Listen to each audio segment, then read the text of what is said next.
Përshëndetje të gjithëve dhe mirë se keni ardhur në këtë takim me disa prej strukturave të inspektimit në terren të Bashkisë Tiranë.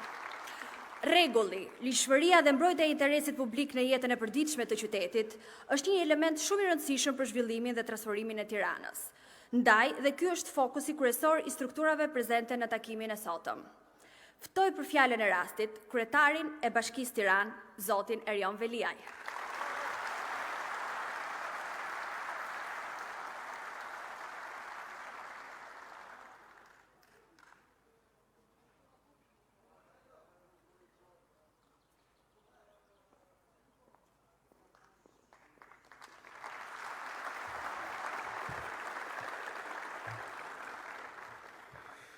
Shumë faleminderit që jeni këtu sot. E vlerësoj jashtëmase gjithë gatishmërinë tuaj, gjithë mobilizimin. Dua t'ju them nga thellësia e zemrës time, faleminderit dhe mirënjohje për gjithë kontributin gjatë këtyre viteve që kemi punuar së bashku për ta bërë Tiranën një qytet që ka më shumë rregull, më shumë pastërti, më shumë ligjshmëri edhe më shumë disiplinë.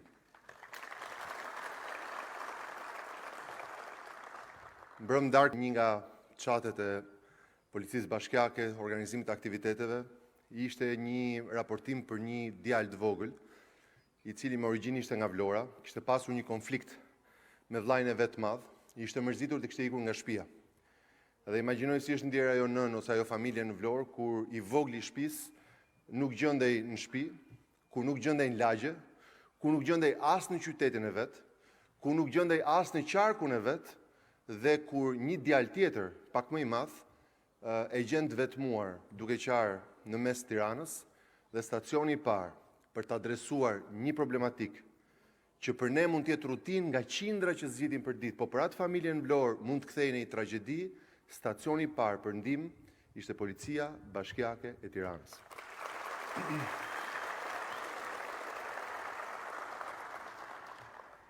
Dhe si çdo histori që përfundon mirë kur ti bashkëpunon me shtetin, bashkëpunon me qeverinë, bashkëpunon me bashkinë, edhe kjo histori përfundoi mirë. Në lidhje pastaj me policinë e shtetit, u gjendën generalitetet, u kontaktua familja dhe djaloshi i vogël sot është bashkuar për ta përfunduar atë incident me një gëzim edhe një familje që përqafon të voglin e vet, kurse ne për të rikthyer në një rutinë të një pune që është përditshmëri.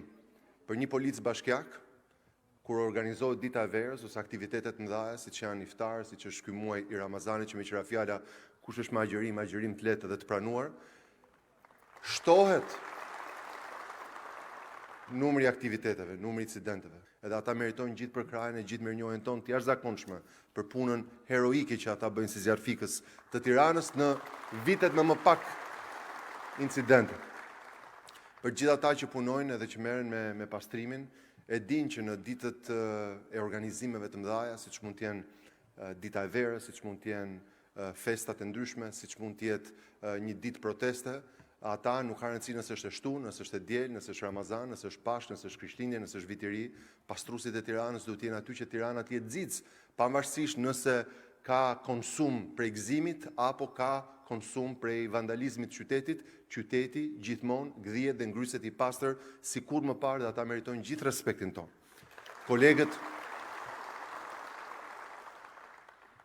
Kolegët tanë të ujësjellësit, kur mendoj që u desh një emision i Ardit Xhebrez për të parë se çfarë do të thotë punosh në pusetat e qytetit, se çfarë do të thotë merresh me një problematik, se çfarë do të thotë të sjellësh ligjshmëri edhe në një territor të jashtëzakonshëm siç është Tirana sot, 1250 km2 për të lidhur fije, për të sjellë shërbim, për të siguruar që Tirana, pjesa më e madhe tashmë është 24 orë me ujë dhe për të vazhduar këtë mision për ta çuar cep e cep shërbimin e ujësjellësit të Tiranës, sikur më përpara kanalizimet dhe pastrimin e Tiranës, sikur më përpara dhe një qytet që nuk përmbytet më, sikur më përpara. Dhe kjo është gjithë merita e djemve dhe vajzave të ujësjellës kanalizimeve të Tiranës.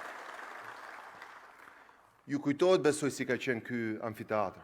Kush ka jetuar në Tiranë ose kush ka ardhur herët në Tiranë, e mban mend që këtu nuk gjenim asnjë prej këtyre ulseve ku jeni sot. Asnjë të drejtë. Pjesa më e madhe ishin vjedhur, pjesa më e madhe ishin thyer, por ato pak që ishin akoma në gjendje fizike të pranueshme, nuk ishin drejtë. Ishin ose të përmbysura për treguar që këtu nuk ka shtet, këtu nuk ka disiplinë, këtu nuk ka qytet. Këtu më i forti mbizotron, dhe këtu më i forti është vandali, është rrugaçi, është ai që nuk do disiplinë. Sot, mjafton vetëm të shikosh këtë hapësirë këtu. Mjafton të shikosh këtë liçenin që kemi në sfond. Mjafton të kujtosh se si IMT janë ato ditë e para kur u desh të pastronim gjithë gjysmën tjetër të liçenit që deri dje ishte në komunën Fark, për të treguar se sa shpejt e harrojmë të keqen, kur e mira zë rënj, kur disiplina ruhet dhe kur ne kemi sot një qytet pastër dhe një qytet ku nuk guxon kush të rikthej kohën e zaptimit, kohën e plerave dhe kohën e vandalizimit, siç ndodhte përpara 8 vitesh. Sot jemi në një situatë ku një pjesë e madhe e kolegëve nuk marrin respektin që meritojnë. Një pjesë e madhe e kolegëve shihen si njerëz që po na dhunojnë lirinë, sepse për disa qytetar, për disa njerëz liri do të thotë që nëse ke një Lamborghini ose një Ferrari, ti mund ta vësh në çdo lloj trotuari, sepse çmimi i makinës është një licencë që ti të shkosh dhe të parkosh ku duash. Fakti që ke qenë i fortë i lagjes ka qenë një licencë që ti të shtosh kate sa duash. Fakti që ti nuk e ke zbatuar kur ligjin të ka bërë me një status special. Më vjen mirë ta them që mbas 8 vitesh në Tiranë më i forti është qytetari i Tiranës që respekton rregullat, respekton semaforin, respekton parkimin, respekton pastërtinë, respekton uniformat, paguan taksat dhe sillet si një qytetar i denj i Europës dhe detyra e uniformave të bashkisë është që ta bëj atë qytetar më të fortin në vend, më të respektuar në vend dhe qendrën e gjithë vëmendjes edhe të angazhimit tonë. Ju kujtohet, të kemi pasur agjencitë mbrojtjes konsumatorit dhe më përpara. Po në Tiranë ti nuk guxoje të kaloje dot sepse tufat me qenë të qepeshin nga pas dhe historitë e njerëzve që kafshoheshin, a thua se ishte një nga ato reality show në xhungël, ku gjithë kafshët e xhunglës shkonin nga pas, ishte një realitet i përditshëm në Tiranë. Historitë e pafundme të njerëzve që sulmoheshin natën, nuk kishte ndriçim pjesa më e madhe e Tiranës, zonjat e Tiranës jo me biçikletë, por nuk kishin shans të dilin pasi perëndonte dielli, dhe në rastet kur i shpëtonin qenve, o binin në i puset, ose në gropat e pafundme në Tiranë. Sot është një situatë krejt tjetër. Ishim përpara ca ditësh duke dalë për vrap me kryetarin e bashkisë së Zagrebit, kryeqytetit të Kroacisë, edhe kur pa që dhe qend e rrugës një qend, jo vetëm që trajtohen duke u sterilizuar, duke u vaksinuar me një çip që ne dim eksaktësisht ku ndodhet kafsha, por sot ne kemi një shërbim edhe në kopshin zoologjik, ku deri dje Luani hante patate dhe ishte në agjeronte përtej një muaj të veçantë, agjeronte gjithë vitin në fakt, Luani kopshit zoologjik, sot kemi një trajtim special, edhe për ata që janë kafshë në situatë rruge, edhe për sistemin e adoptimit, dhe kemi sjellë sot një qytet absolutisht sigurt, ku një qytetar edhe nëse ka një kafshë rruge që trajtohet me dinjitetin e qytetit evropian, ka garancinë që është i vaksinuar, i sterilizuar, që nuk kafshon, që ne ja dim vendodhjen edhe kemi gjithë kartën e vet, diçka komplet e pa precedent përpara 8 vitesh. Dhe unë besoj që sot Tirana ka lishmëri, disiplinë, rregull dhe respekt për uniformën si kur më parë në gjithë to vite tranzicionit.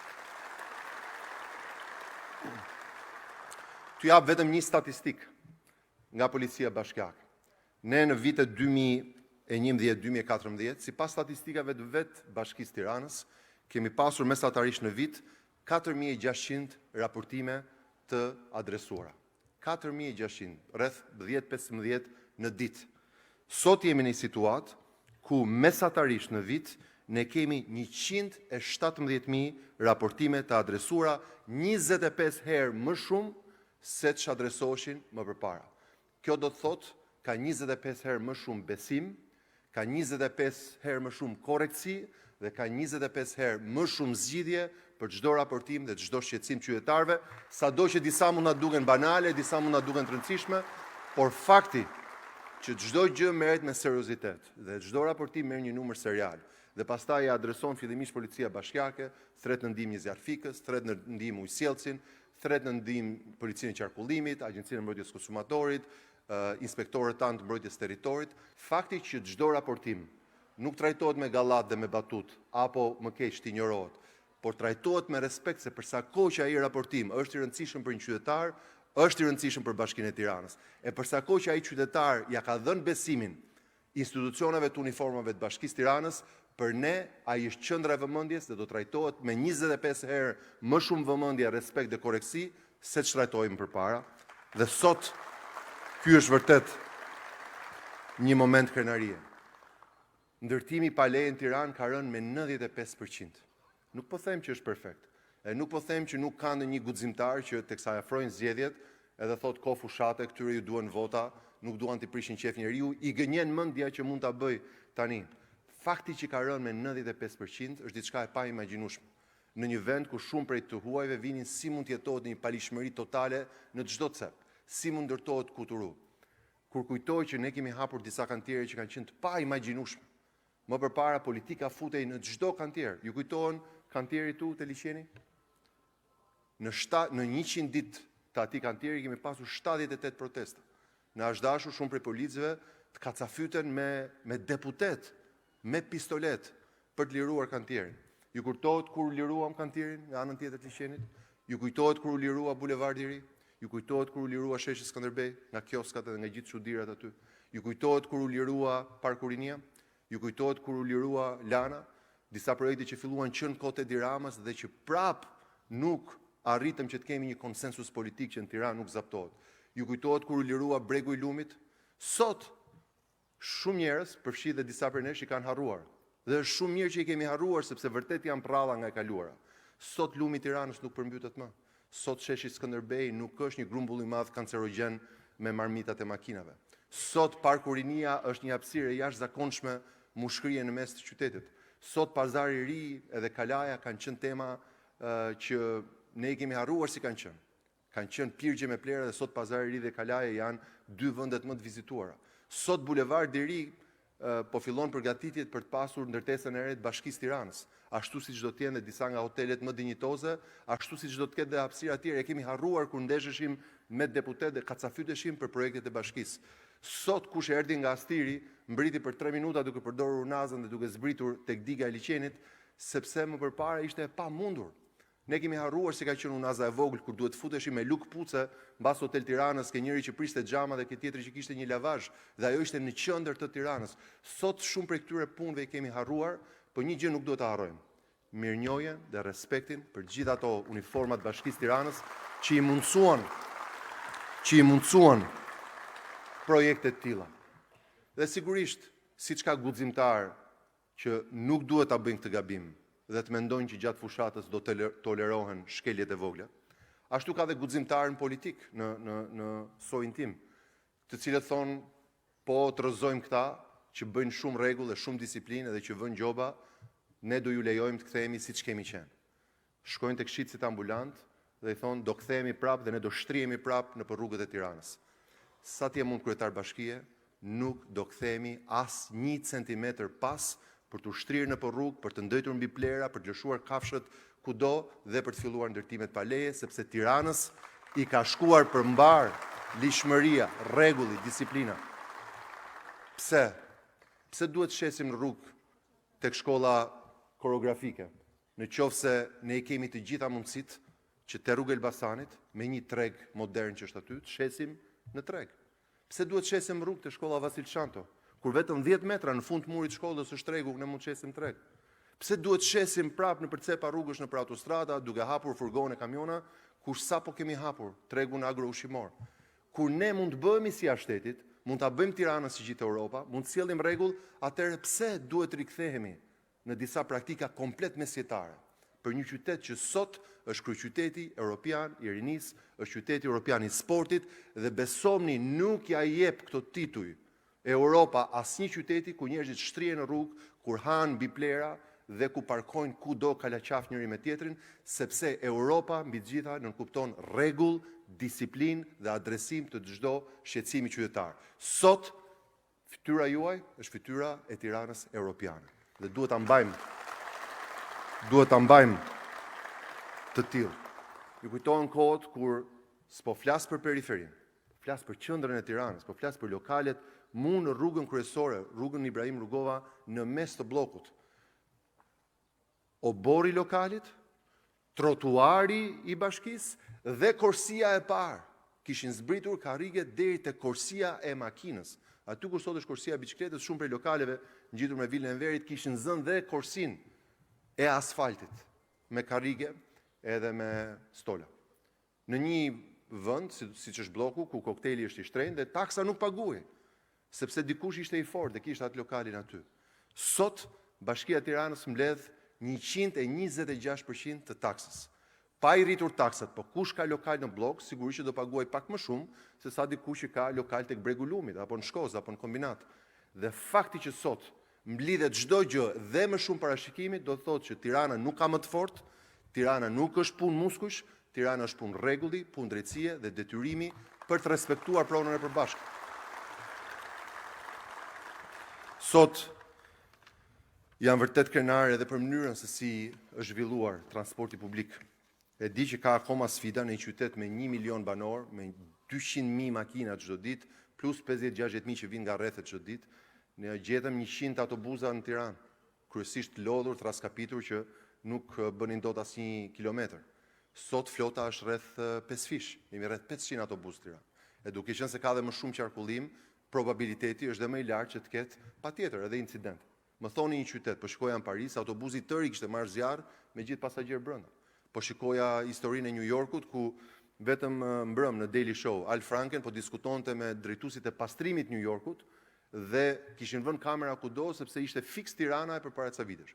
Hapej furgoni, hidhej qeset në mes të një rruge në Manhattan dhe u desh të shkonin dhe të kapnin fizikisht njerëzit që abuzonin me koshat edhe me pastrimin. Edhe ajo zonja e pastrimit New York tha, një ditë, ta lësh New Yorkun pa pastruar, tha, kolapson qyteti. Ta lësh ta 2 ditë, ne shkojmë tha në një epidemi për qytetin dhe kthehet në një krizë për qytetin. Ta lëm tha 3 ditë, bëhemi lajm botror. Kështu ka qenë Tirana, sigurisht për masa më të vogla. E sigurisht nuk jam duke thënë që jemi më mirë se New Yorku, se di që ka nga ata që të nxjerrin nga konteksti e të citojnë gabim. Nuk po them këtë. Thjesht po them që edhe një qytet i madh ka sfida me pastrimin. Edhe qytet i madh ka sfida me vandalizimin. Edhe një qytet i madh ka sfida me rregullin. Betejë më e madhe sot në New York është kundër pushtimit nga minjt. Hapeni faqet zyrtarët Bashkisë New Yorkut dhe ka një drejtor për luftën kundër minjve dhe gjithë policia e New Yorkut nuk po merret me shumë raste të mëdha të fortësh nga ato që ne shohim nëpër filma, po merret me luftën kundër minjve sepse kanë arritur në kohën ku janë 7 minj për 1 banor. Pra janë me statistika në betejën më të egër për higjen. Dhe nuk po them që jemi më mirë se ata, thjesht po them që dhe qyteti më i pasur në botë ka tema të tilla. Në qytetin e New Yorkut, zyrtarisht çdo natë 68.000 vet flen jashtë. Nëpër ura, nëpër parqe, kryesisht tek ventilatorët e metros, aty del avulli i ngrohtë, dhe prap nuk po them që jemi më mirë se ata, thjesht po them që nuk ka qytet pa halla. Sot jemi në një situatë ku të bjerë termometri 90 gradë, menjëherë policia bashkiake do të adresoj dhe menjëherë do shkoj ekipi i shërbimit social që atë person nuk ka rëndësi nëse sa ka dal nga burgu, nëse ka pasur një konflikt në familje, nëse vjen nga Tropoja ose nga Tepelena, po ishte në territorin e Bashkisë të Tiranës, do ketë një vakt të ngrohtë, do ketë një shtrat të ngrohtë, do ketë një dush të ngrohtë dhe do ketë një zemër të ngrohtë që ne ta trajtojmë me respekt se është njeri. Ndaj, edhe pse shumë gjëra janë bërë mirë, unë besoj që kemi nevojë të punojmë fort për të dyshuar këto 10 cm. 10 cm. Nga njëra anë të tëmthit këtë tjetër se këtu është mentaliteti.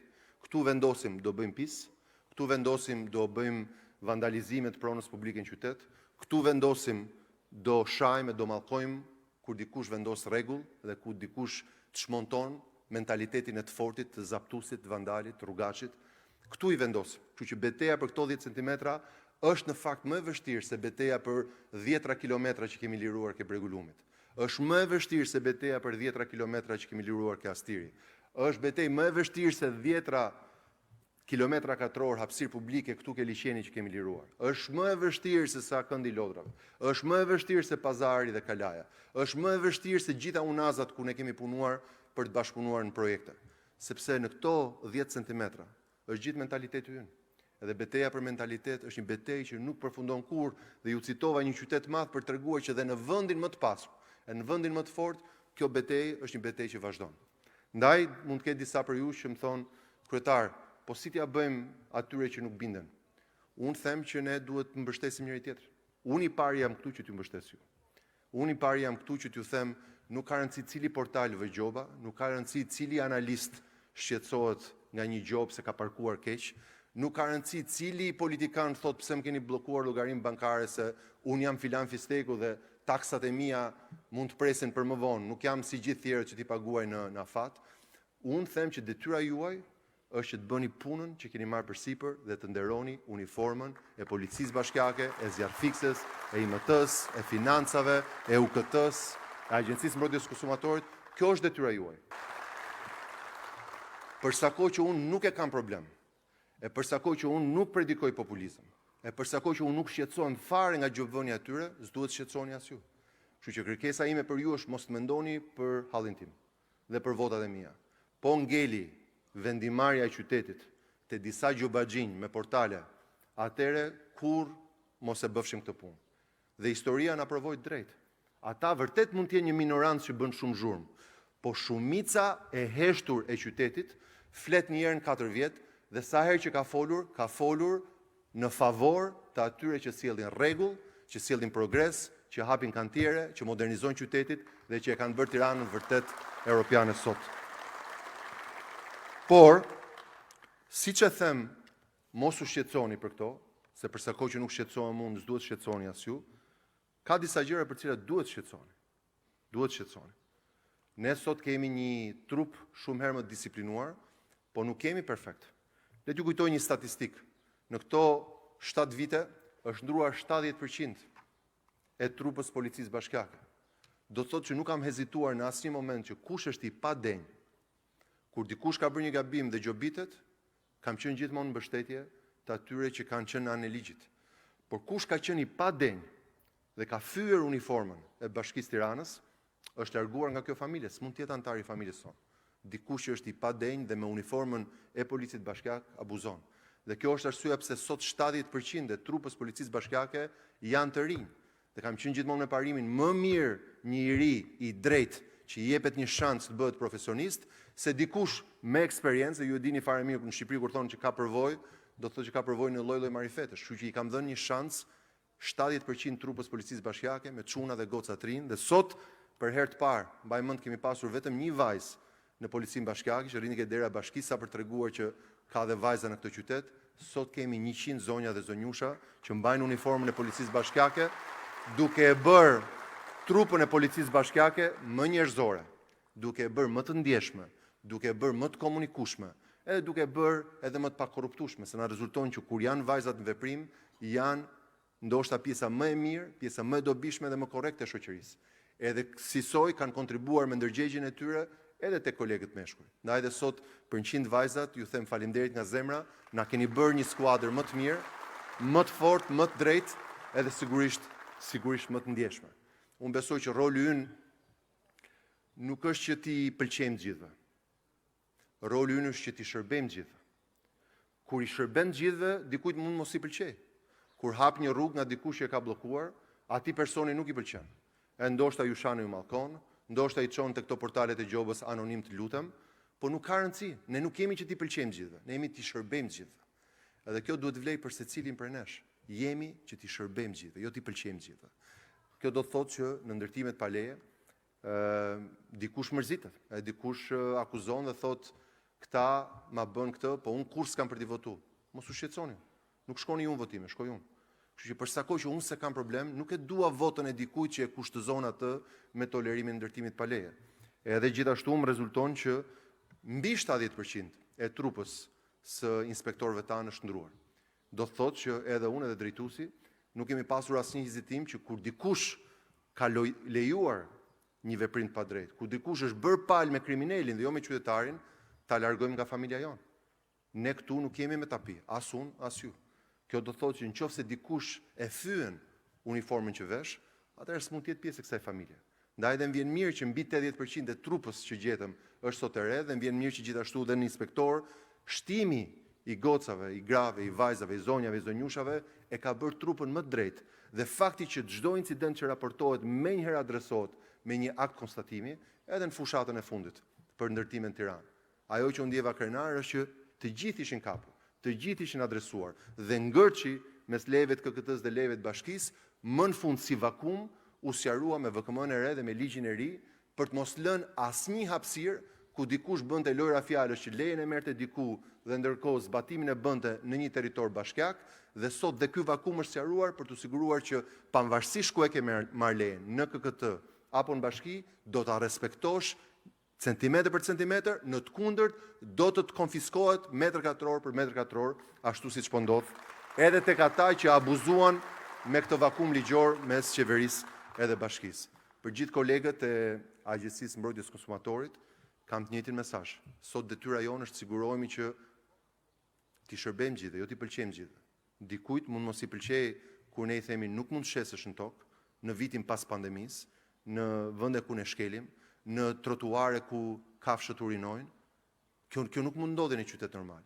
Dhe për sa kohë që ky qyteti ka tregjet, e për sa kohë që ky qyteti ka veterinerët, e për sa kohë që ky qytet harxhon 50 euro për çdo kafshë ndacake, kushton më shumë të vaksinosh 100 rrugë në Tiranë se sa kushton vaksina e Covidit apo dhe vaksina tjera, për gjithë ju që keni fëmijë dhe e dini fare mirë që vaksinat janë sot me kosto të ulët. Pra paketa për trajtuar me dinjitet. Tani do ketë gjithmonë njerëz që për arsye politike do bëjnë histeri. Bashkia e Tiranës shkon dhe helmon qend. Imagjinoni që ne jemi me kaq shumë kohë të lirë dhe të jemi edhe kaq hajvan edhe të lojtur që duke pas kaq shumë angazhime të rrim te liçeni dhe të gjymojmë qend. Dhe ndërkohë policia bashkiake e gjen dhe filmimin, e gjen dhe fajtorin, e çojmë dhe në komisariat dhe arrestohet dhe procesohet, por një njeri që e ka sherrin në kokë nuk do bindet kur. Detyra jonë nuk është na pëlqejnë gjithë, detyra është të shërbejmë gjithëve. Ndaj dhe unë besoj që sot Agjencia e Mbrojtjes Konsumatorit ka një mision të jashtëzakonshëm. Sa kemi dalë nga kriza më e madhe e shëndetit publik. Dhe ne, me që qeka fushat, e me që të gjithë po kërkojnë vota me populizma, nuk do të lëshojmë vigjilencë. Në qytetin e Tiranës do shitet në treg, do shkohet në shkollë, do ecet në trotuar, do flihet në shtëpi, ka vend për të gjithë, po secili ke vendi vet dhe jo kalaçaf tek vendi njëri tjetër. Situata e parkingjeve është diçka që sigurisht që nuk e evitoj dot. Është diçka që vërtet e kam shqetësim, jetoj në këtë qytet, kam lindur, jam rritur në këtë qytet, e kam parë këtë qytet nga koha kur kalonin vetëm ifat e bukës, kur vinin nga kombinati që sillnin bukë, apo zisi i fermave që ishin në periferitë e Tiranës, apo zuku i ushqimeve që vinin në kopshtë dhe në qerdhe, dhe eksperienca jone vetme me makinë është që si çerrat vegjël Tiranës, shkonim nga mbrapa dhe të vareshim dhe aty të kuptonim çfarë ishte transport me rrota në një qytet që s'kishte makina. Ky qytet ka ndryshuar para syve tanë. Sot ky është një qytet që në këtë moment ka më shumë makina se ç'kishte njerëz në 91 edhe në 92. Është e pashmangshme. Po pyetja prapë është kush ka bërë fjalë dhe kush ka bërë vepra edhe në këtë histori. Ne kishim situata me parking kur pronarët e parkingjeve ishin ata me arka bire. Ju kujtohen arkat e birrës se i kemi harruar. Secili dilte aty, merrte 3 arka bire dhe praktikisht zaptonte ai i pari dhe pastaj edhe të tjerët pas tij. Sot arka e birrës nuk është më një instrument parkimi publik. Flasin për parkimet njerëz që nuk ndërtuan, ata s'ndërtuan një shkollë xhanëm, jo më një parking publik. Po sheshi Skënderbej është një parking publik që s'ishte më përpara, poshtë. Bulevardi i Ri është një parking publik që s'ishte më përpara. Sheshi Italia e gjetëm me ata gurët e thërmuar përballë stadiumit dhe aty lulëzonte vetëm një lavazh dhe një gomisteri. Lavazhi nga ana Sheratonit dhe gomisteria nga ana e KQZ-s. Nuk kishte aty parking në toksor. Sot shumë hapësira që janë dhe mbi tokë, përfshi edhe këtu, ke cepi liçeni, ke cepi digës. Hapësira që privati i kishte marrë, i kishte shyer. Sot vërtet ka shumë nevojë për parking, po nuk mohohet që janë bërë parkingje publike që s'ekzistonin përpara. Në Tiranë shtohet popullsia me 22-23.000 veta çdo vit. Do thot 8.000 apartamente dhe mesatarisht 8.000 makina, duke menduar që një makinë për 3 vete dhe një apartament për 3-4 vete. Kështu që në këtë sens sfida vazhdon, po ku me atë që ka qenë. Dhe historia që dikush parkon se është i fortë, se ka pushtet, se ka imunitet, se va të pallaskën e policisë aty përpara, se va të kartonin që punoj ke parlamenti, na ka dalë parlamenti me 8.000 veta. Kjo nuk ndodh më. Dhe sot nuk ka asnjë tolerancë. Se je familjar i kryetarit bashkisë, i qeverisë, i parlamentit, i biznesit, i trupit diplomatik madje, se dhe ai kompleks inferioriteti është nonsens ndaj tuajt na respekton më shumë kur ne respektojmë veten. Dhe sot jemi në një situatë kur dhe ambasadat që deri dje e merrnin gjithë rrugën, sot marrin aq vende parkimi sa i lën ambasadës tonë në vendin e tyre për reciprocitet. Dhe unë besoj që marrëdhënia me tuajt apo dhe me njëri tjetrin nuk është me inferioritet, është me dinjitet. Dhe besoj që dhe tek parkingu, qoftë tek tuajt, qoftë tek vendasit, qoftë tek ata që vinë Tiranë, unë besoj që kemi sjellë dinjitet dhe besoj që shumë prej tematikave do të zgjidhen me terminalin e ri tek Thesa Kamzës, një tjetër projekt që mezi kemi liruar e fituar gjyqe, do të zgjidhet me terminalin e ri këtu afër në Lundur, që prapë edhe aty me shumë peripeci, po me sa duket ky ka qenë destini dhe fati ynë, që çdo përpjekje ta kemi malore, ama në finale të kemi bërë një betejë që ja vlen të gjithë të respektohemi e të trajtohemi me dinjitet. Jam i lumtur që duke filluar nga data 1 prill, do të fillojë rritja rrogave. Edhe porosia e kryeministit është që të reflektohet piramida e pagave, duke qenë se arritur pagat minimale, do të thotë që shtysa do të shkojë në të gjitha nivelet e pagave. Kjo do të thotë përfshi dhe pagat e zjarrfiksëve që ka qenë një nga komunitetet më diskriminuara, duke qenë se fillimisht ishin në nivel qeverisë qendrore, pastaj shkuan në nivel të bashkive, e njëjta gjë edhe për ndërmarrjet, edhe unë besoj që me rritjen e pagave kemi sjellë vërtet një lajm të mirë këtë pranverë. Me rritjen e pagave unë besoj që duhet rritet edhe niveli i përgjegjësisë. Kjo do thotë që unë i pari ka më shumë gojë të kërkoj më shumë llogari, të kërkoj më shumë disiplinë. Unë besoj që disa nga instrumentat tanë të sinjalizimit, asaj që i themi fryrësit e bilbilit, pra atyre që sinjalizojnë një problematik, duhet që t'i ndjekin në mënyrë profesionale. As unë, as kolegët drejtues se kanë problem që t'i ndjekin personalisht, por tani që organizata jonë është kaq e madhe, do duhet që brenda secilit institucione do të kemi një sistem raportimi. Do të kemi dikë që verifikon ankesat e qytetarëve nëse një nga funksionarët tanë ka shkelur ligjin ose ka mbajtur anën e shkelësit. Dhe ne duhet të shkojmë nga një sistem ku me gjithë dëshirën që ne kemi nuk na del ora e ditës dhe e natës për të ndjekur kaq shumë raste, do duhet të ketë brenda Policisë Bashkiake, brenda IMT-s, brenda financave, brenda AMK-s dhe parkimit, brenda zjarrfikseve, një komision që adreson të gjitha këto ankesa. Në disa raste kemi ecur më shpejt, por unë besoj që një organizatë e mirë ka zero tolerancë për shkelsin, po ka dhe një zero tolerancë për shkelsit brenda uniformës vetë. Dhe vetë pastrimi e purifikon. Pyesni kolegët e ujësillësit, çfarë duhet që ai ujë që vjen nga Bovilla të vi në çezmat e Tiranës. Duhet sigurohet që edhe vjen i pastër nga Bovilla, edhe filtrohet në impjant, po ndonjëherë na duhet të diskutojmë dhe me administratorin e pallatit që të sigurohemi që dhe filtri i tij është i mirë, se mund ta sjellë bashkia deri ke pallati, por ama nëse s'ka pastruar ai filtrat dhe depozitat, uji vjen i ndotur ke çezma dhe sigurisht gjithon e ka fajin bashkia. Pra si uji që nuk mjaftohet me filtrat për të siguruar pastërtinë e vet, ne duhet të jemi një organizat si uji i rrjedhshëm, me filtra që siguron purifikimin, pastërtinë edhe dinjitetin e uniformës tonë. Duke qenë se ky është takimi ynë i fundit, unë zyrtarisht këtë javë do të bëj regjistrimet në KQZ për mandatin tim të tretë edhe të fundit sipas ligjit me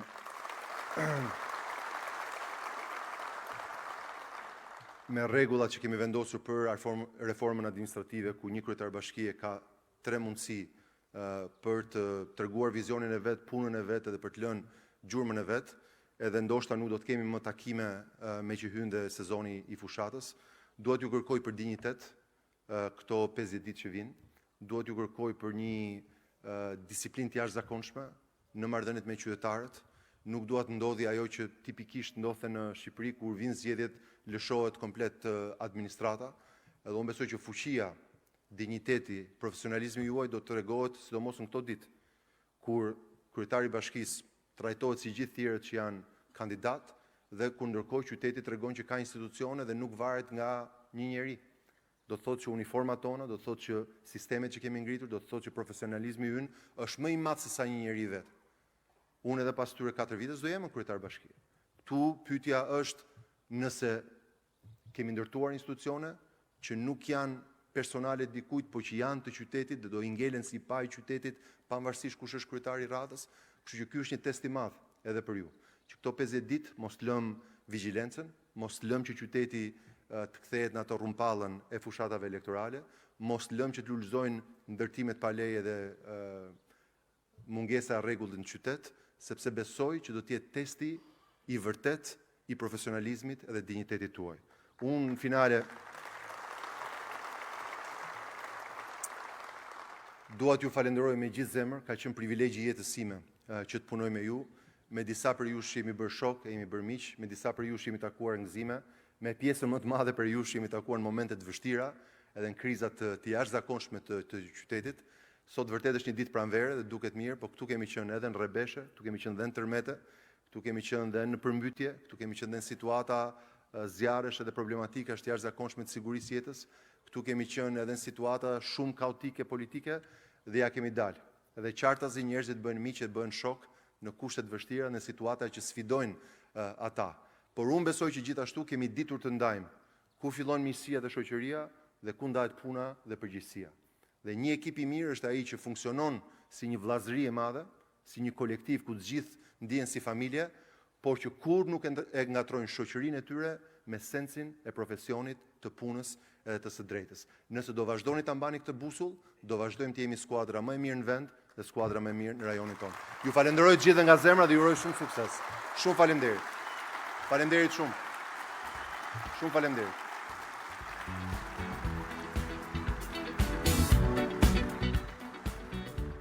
Rini ashtu si që jeni në këmbë, do vi dhe unë aty në mes, do bëjmë një fotografi të madhe grupi nga këtu, ta kemi kujtim kur ishim çuna